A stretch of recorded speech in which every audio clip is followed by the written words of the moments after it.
আসসালামু আলাইকুম। অনেকদিন পর আবার স্পিকিং পার্ট 3 এর উপর ভিডিও বানাচ্ছি। লাস্ট বানিয়েছিলাম ক্যামব্রিজ 5 এর টেস্ট 3 নিয়ে। তো ক্যামব্রিজ 5 এর 1 2 3 টেস্ট এটা আগে শেষ করে ফেলেছি, এটা প্লে লিস্টে দেওয়া আছে। আজকে ক্যামব্রিজ 5 এর 4 নম্বর টেস্টের প্রশ্নগুলো নিয়ে আলোচনা করব। সময় বাঁচানোর জন্য আনসার গুলো আগে থেকে লিখে রেখেছি যাতে ভিডিওটা খুব লম্বা না হয়। আমি জাস্ট একটু এক্সপ্লেন দিয়ে দিব। প্রথম প্রশ্ন, why do you think festivals are important events in the working year? আপনার কাছে এই ফেস্টিভ্যাল গুলোকে বা বিভিন্ন উৎসবের যে অনুষ্ঠানগুলোকে গুরুত্বপূর্ণ মনে হয় কেন? এখন ওয়ার্কিং ইয়ার বলতে আসলে ধরেন ওয়ার্কিং ইয়ার অর্থ আপনি জানেন না। ওয়ার্কিং ইয়ার অর্থ এই বছরটাই ধরেন, মানে আপনার কর্মের যে বছরটা আছে, আপনি যে কাজ করেন এই সারা বছর আহ যে বিভিন্ন ফেস্টিভ্যাল গুলো হয় এগুলো কেন গুরুত্বপূর্ণ। আচ্ছা, একটা প্রশ্ন আপনি যতটুকু বুঝবেন ততটুকু দিয়ে আনসার দেন। ওয়ার্কিং ইয়ার বুঝেননি, যদি যদি না বুঝে থাকেন তাহলে ওইটা না বুঝেই আনসার দেন। আপনি জাস্ট ফেস্টিভ্যালের গুরুত্ব নিয়ে আলোচনা করবেন। এখানে লেখা আছে ইনডিড, অবশ্যই festivals are crucial for everyone at present days. বর্তমান সময়ে এই ফেস্টিভ্যাল কিন্তু খুবই গুরুত্বপূর্ণ। People work for long to meet their family demands and promotion. মানুষ কেন কাজ করে? তাদের ফ্যামিলির চাহিদা মিট করার জন্য, মিট মানে পূর্ণ করা, অ্যান্ড প্রমোশন পাওয়ার জন্য, মানে পদোন্নতি পাওয়ার জন্য। অ্যাজ এ রেজাল্ট, ফলাফলস্বরূপ, দে গেট স্ট্রেস মোর, তারা বেশি দুর্দশাগ্রস্ত হয়ে যায়, বা মানে একটু কি বলবো, মানসিক একটু অশান্তিতে ভোগে। সো সুতরাং festivals can play a vital role to remove their monotony from works. Monotony মানে একঘেয়েমি। সুতরাং ফেস্টিভ্যাল কি করতে পারে? তাদের এই একঘেয়েমি দূর করার জন্য ভূমিকা পালন করতে পারে। আচ্ছা, this not only makes people more energetic, এটা শুধুমাত্র মানুষকে আরো বেশি শক্তিশালী করে না, but also allows to spend quality time with family members. তার সাথে আর কি করে? পরিবারের সাথে ভালো সময় কাটাতে সাহায্য করে। Festivals are vital for all classes and ages of people. এই যে উৎসবগুলো, এগুলো সব ক্লাসের এবং মানে সব শ্রেণীর এবং সব বয়সের মানুষের জন্য গুরুত্বপূর্ণ। দেখেন, এখানে যে আমি সেন্টেন্স গুলো অনেক সময় কঠিন নিয়েছি, ওয়ার্ড কঠিন নিয়েছি, এটার পিছনে আমার একটা উদ্দেশ্য আছে। আমি সবসময় মনে করি স্পিকিং পার্ট 3 আর রাইটিং টাস্ক দুটোই কিন্তু সিমিলার। সুতরাং এখানে শুধু স্পিকিং শিখবেন না, এটার মাধ্যমে রাইটিংটাও আপনার শেখা হয়ে গেল, কিছু আইডিয়াও আপনার জানা হয়ে গেল। ঠিক আছে? সেখানে কঠিন ওয়ার্ড দেখে আমাকে গালাগালি করবেন না, যে বলবেন না স্যার তো কঠিন বানিয়ে ফেলো, না, এগুলো আপনাদের শেখানোর জন্য এগুলো করেছি। ঠিক আছে? আচ্ছা, would you agree that the original significance of the festivals is often lost today? আচ্ছা, আপনি কি এটার সাথে একমত যে মূল যে গুরুত্ব অফ ফেস্টিভ্যালস, অর্থাৎ এই অনুষ্ঠানগুলোর যে মূল গুরুত্ব, এটা কি হয়েছে, প্রায় হারিয়ে গেছে বর্তমানে? Is it good or bad? Bad thing, এখানে থিঙ্ক হবে না, থিং হবে। আর যাই হোক, আমি এটাকে এডিট করছি না, এটা থিং হবে। আচ্ছা, এখানে বলতেছে আপনি কি এটার সাথে একমত যে এই যে উৎসবগুলোর মূল যে গুরুত্ব সেটা বর্তমানে এটা হারিয়ে গেছে? তো আপনার কাছে এটা কি ভালো মনে হয় নাকি খারাপ মনে হয়? I agree that we have been away from the original value of festivals nowadays, which I think is negative. আমি কি বলেছি? যে আমার কাছে মনে হয় যে অরিজিনাল যে ভ্যালুটা ছিল সেটা থেকে আমরা এওয়ে হয়ে গেছি, দূরে সরে গেছি, যেটা আমার কাছে নেগেটিভ মনে হয়। আর্লিয়ার, অতীতে, people used to celebrate events in traditional ways, which with classical music, family gathering and traditional food, etc. আগের সময় মানুষ কি করতো? এই ইভেন্ট গুলোকে উদযাপন করতো কিভাবে? একটু ট্র্যাডিশনাল ওয়েতে, ঐতিহ্যগত ভাবে, যেমন ক্লাসিক্যাল মিউজিক অর্থাৎ আমাদের লোকগীতি এর মাধ্যমে, তারপরে ফ্যামিলি গ্যাদারিং, ফ্যামিলির সব সদস্য আসতো, ট্র্যাডিশনাল ফুড অর্থাৎ ঐতিহ্যবাহী খাবারের মাধ্যমে। অলসো, তারপর most of the events were being organised at Holmes.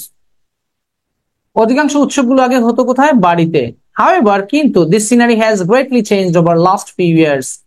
কিন্তু বিগত কয়েক বছরেই চিত্রটা পরিবর্তন হয়ে গেছে। Now we arrange party full of noise and instrumental music. আমরা কিভাবে এখন আয়োজন করি? বেশি নয়েজ থাকে, শব্দ দূষণ থাকে, এবং ইনস্ট্রুমেন্টাল মিউজিক থাকে, মানে বিভিন্ন বাদ্যযন্ত্রের নিয়ে মিউজিক থাকে। বিসাইডস, তাছাড়া, we follow the culture of modern people instead of our ancestors. Ancestors মানে পূর্বপুরুষ। আমরা কি করি? আমাদের পূর্বপুরুষের স্টাইলটা ফলো না করে আমরা আধুনিক মানুষের কালচারটা ফলো করি। It may result in destroying native cultures one day. এর ফলে কি করতে পারে? নেটিভ কালচার, আমাদের যে কালচারটা আছে এটা নষ্ট হয়ে যেতে পারে একদিন। আচ্ছা, do you think that new festivals will be introduced in the future, what kind? আপনাকে জিজ্ঞেস করতেছে আপনার কি মনে হয় ভবিষ্যতে কি নতুন কোনো ফেস্টিভ্যাল বা অনুষ্ঠান আবিষ্কৃত হবে কিনা, হইলে কি ধরনের? It's challenging to predict about the future. আমি কি বলছি প্রথমে, যে ভবিষ্যৎ নিয়ে কথা বলা tough. Although the number of festivals are increasing day by day, যদিও দিন দিন বিভিন্ন উৎসবের কি হচ্ছে সংখ্যা বৃদ্ধি পাচ্ছে। I don't think there will be new sort of festivals. বলতেছে যে ফেস্টিভ্যালের সংখ্যা বাড়তেছে কিন্তু নতুন ধরনের ফেস্টিভ্যাল আসবে এটা আমি বিশ্বাস করি না। I rather can mention about the recently introduced festivals such as Youth Get Together Party by the young successful entrepreneurs or social media influencer events. আমি কি বরং একটা মেনশন করতে পারি যেটা ইদানিংকালে আবিষ্কৃত হয়েছে, অলরেডি হয়ে গেছে কিন্তু এটা নতুন না। যেমন ইউথ গেট টুগেদার পার্টি, মানে কি বিভিন্ন ইয়াংরা যে একসাথে মিশে বিভিন্ন অনুষ্ঠানের মাধ্যমে, এটাকে বলা হয় youth get together party. By কারা কারা এটা আয়োজন করে? ইয়াং সাকসেসফুল এন্টারপ্রেনার, যারা উদ্যোক্তা, ইয়াং সফল উদ্যোক্তা যারা আছে, অথবা যারা সামাজিক যোগাযোগ মাধ্যমে প্রভাব বিস্তার করে, ইনফ্লুয়েন্সার যারা আছে তারা। I also think the way of celebrating festivals will be more modernized and full of colorful activities. আবার এটা আমি বিশ্বাস করি যে এই ফেস্টিভ্যাল গুলো আরো আধুনিক হবে এবং আরো কালারফুল অ্যাক্টিভিটিস দিয়ে এগুলোকে অর্গানাইজ করা হবে। মানে আমি বলতে চাচ্ছিলাম যে নতুন কোনো টাইপ না আসলেও এগুলোকে আরো অন্যভাবে বা আধুনিকভাবে এগুলোকে অর্গানাইজ করা হবে। What role does the media play in festivals, do you think? আচ্ছা, এই যে বিভিন্ন ফেস্টিভ্যাল আছে এগুলোর ক্ষেত্রে মিডিয়া কি ভূমিকা পালন করে আপনার কি মনে হয়? গণমাধ্যম কি ভূমিকা পালন করে? Media is always a big player in term of festival, not only in my country but also all over the world. এখানে আমি মিডিয়াকে বলেছি অনেক বড় একটা খেলোয়াড়, মানে এখানে শুধু আমাদের দেশে না, সারা বিশ্বে মিডিয়াটা হচ্ছে গিয়ে ফেস্টিভ্যালের ক্ষেত্রে অনেক বড় একটা খেলোয়াড়। They talk about different sort of festivals and demonstrate their necessity for society and people. তারা কি করে? ডিফারেন্ট ফেস্টিভ্যাল নিয়ে কথা বলে এবং ডেমনস্ট্রেট মানে প্রদর্শন করা, their necessity for society and people, সমাজ এবং মানুষের জন্য এগুলো কি রকম গুরুত্বপূর্ণ সেটা তারা উপস্থাপন করে। They telecast live celebrations in different parts of the world via their portals, virtually and on papers. তারা টেলিকাস্ট করে, প্রচার করে পৃথিবীর বিভিন্ন জায়গার সেলিব্রেশন গুলোকে তারা শেয়ার করে কিভাবে? তাদের যে ভার্চুয়ালি মানে অনলাইনে যে মাধ্যমগুলো আছে, পোর্টাল গুলো আছে ওগুলো, এবং পেপারের মাধ্যমে। For example, we get to know about various cultural programs by dint of social media platforms such as Facebook, Instagram, Twitter, etc.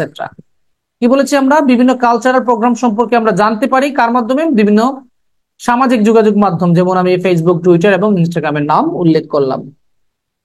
Do you think it's good or bad idea to watch festival? আপনার কাছে কি মনে হয় এই festival দেখা এটা কি ভালো নাকি খারাপ আইডিয়া? ফ্রম মাই পার্সপেক্টিভ, আমার দৃষ্টিকোণ থেকে, I think it depends on individuals. আমার কাছে মনে হয় এটা ব্যক্তির উপর নির্ভর করে। Some people get pleasure watching events on different national and international occasions.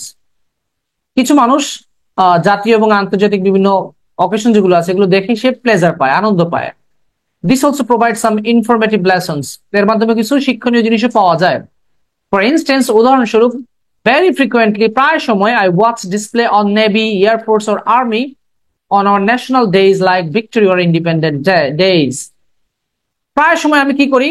আমাদের যে নৌবাহিনী, তারপর হচ্ছে গিয়ে বিমান বাহিনী এবং সেনাবাহিনী যে বিভিন্ন ইভেন্ট করে, ডিসপ্লে করে, ওগুলো আমি দেখতে পছন্দ করি বিজয় দিবস অথবা স্বাধীনতা দিবসে। I will say if the festivals have something positive for us, then we should watch them, otherwise better to avoid them. আমি কি বললাম? যদি এই ফেস্টিভ্যাল গুলোতে যদি পজিটিভ কিছু থাকে তাহলে এগুলো দেখা উচিত, আদারওয়াইজ এগুলো অ্যাভয়েড করাই ভালো। How may globalization affect different festivals around the world? গ্লোবালাইজেশনের মাধ্যমে ফেস্টিভ্যাল কিভাবে প্রভাবিত হচ্ছে? গ্লোবালাইজেশন মানে বিশ্বায়ন। বিশ্বায়ন মানে কি? এই যে পৃথিবীর সব মানুষ যে এখন হাতের মুঠোয় ক্লোজ হয়ে গেল, এটাকে বলা হচ্ছে গ্লোবালাইজেশন। আচ্ছা, globalization has left a great impact on international cultures and festival. কি বলতেছি? গ্লোবালাইজেশন অনেক গুরুত্বপূর্ণ একটা প্রভাব ফেলেছে আন্তর্জাতিক সংস্কৃতি এবং অনুষ্ঠানের উপর। Nowadays, people of one culture are imitating cultural patterns from another nations because of this globalization. আচ্ছা, আজকাল এক দেশের মানুষ কি করতেছে, কপি করতেছে। ইমাইটেট মানে কপি করা, নকল করা cultural patterns from other nations because of this globalisation. এই গ্লোবালাইজেশনের কারণে এক দেশের মানুষ অন্য দেশের সংস্কৃতিটাকে কপি করছে। অ্যাজ এ রেজাল্ট, ফলাফল স্বরূপ the similarities among the international communities are becoming precise. Precise মানে স্পষ্ট, মানে বিভিন্ন আন্তর্জাতিক সম্প্রদায়ের মধ্যে একটা মিল খুঁজে পাওয়া যাচ্ছে, স্পষ্ট সিমিলারিটি পাওয়া যাচ্ছে। Let's talk about the wedding of Ananta Ambani, the son of billionaire Mukesh Ambani, the richest man in India. আচ্ছা, যদি এখন আমরা উদাহরণ হিসেবে কি বলেছি যে অনন্ত আম্বানির যে বিয়ের অনুষ্ঠান, উনি কে? মুকেশ আম্বানি, ইন্ডিয়ার সবচেয়ে ধনী মানুষের ছেলে, invited his international business partners in the wedding ceremony. উনি ওনার ছেলের বিয়েতে আন্তর্জাতিক বিজনেস যে পার্টনার ছিল, ব্যবসায়িক যে পার্টনার যারা ছিল তাদেরকে আমন্ত্রণ জানিয়েছেন। দিস ইনক্লুডেড, এদের মধ্যে কারা কারা ছিলেন? Mark Zuckerberg, Bill Gates, Rihanna singer and so on, আরো অনেকে ছিলেন। Bill Gate, Mark Zuckerberg, Rihanna ছিল। This is an example how globalisation made a relation between festival and business. এটা হচ্ছে কি একটা উদাহরণ কিভাবে গ্লোবালাইজেশন কি করেছে, ফেস্টিভ্যালের সাথে বিজনেসের একটা সম্পর্ক তৈরি করেছে। তবে আবারও বলছি, আমি উত্তরগুলো কিছু কিছু জায়গায় কঠিন লাগছে, কারণ আপনাদেরকে আমি স্পিকিং এর মাধ্যমে কিন্তু রাইটিং টাস্ক শেখানোর চেষ্টা করি। এখন আপনি এটাকে নেগেটিভ নিতে পারেন, পজিটিভ নিতে পারেন। আচ্ছা, এই হচ্ছে আমাদের 6টা প্রশ্নের আনসার। তো আপনাদেরকে বলি একটু খেয়াল করেন লেখাটা। আমি কিন্তু রাইটিং এর মতো স্পিকিংটা লিখেছি, এটা আমার বইতেও এভাবেই দেওয়া। এখন কোথাও যদি কোনো নতুন কঠিন ওয়ার্ড পান, আপনার উচিত হচ্ছে এটা লিখে প্র্যাকটিস করা। এখন আপনি অ্যাডভান্স ওয়ার্ড জানেন, এগুলো যদি প্রয়োগ না করেন তাহলে এগুলো শিখা তো আপনার ব্যর্থ হবে, তাই না? আচ্ছা, আর আমাদের স্পিকিং বইটা আসলে মোটামুটি রেডি, তবে এখন পাবেন না, এটা সেপ্টেম্বরের 1 থেকে 4 তারিখের ভিতরে পাবেন। বইয়ের দাম রাখতেছি আমরা 350 টাকা। আচ্ছা, আর সাথে একটা বিজ্ঞাপন করে নিই, আমার অনলাইন ব্যাচে যদি কেউ ভর্তি হন 2024 সাল পর্যন্ত আমরা অফার দিয়ে রেখেছি। রিডিং এবং রাইটিং এর লাইভ ক্লাস করতে পারবেন মাত্র 2000 টাকার মাধ্যমে। রিডিং এবং রাইটিং 1 মাসের কোর্স, তবে ডিসেম্বর পর্যন্ত যতটা কোর্স হবে আপনি জয়েন দিতে পারবেন। এই অফারটা শুধুমাত্র 24 সালের জন্য প্রযোজ্য। 2000 টাকায় রিডিং এবং রাইটিং, সাথে কিন্তু এক্সট্রা একটা ফোল্ডার পেয়ে যাবেন, ফুল কোর্সের ফোল্ডার। অনেক ভালো ভালো ক্লাস ওইখানে, প্রাইভেট ক্লাসও রাখা আছে।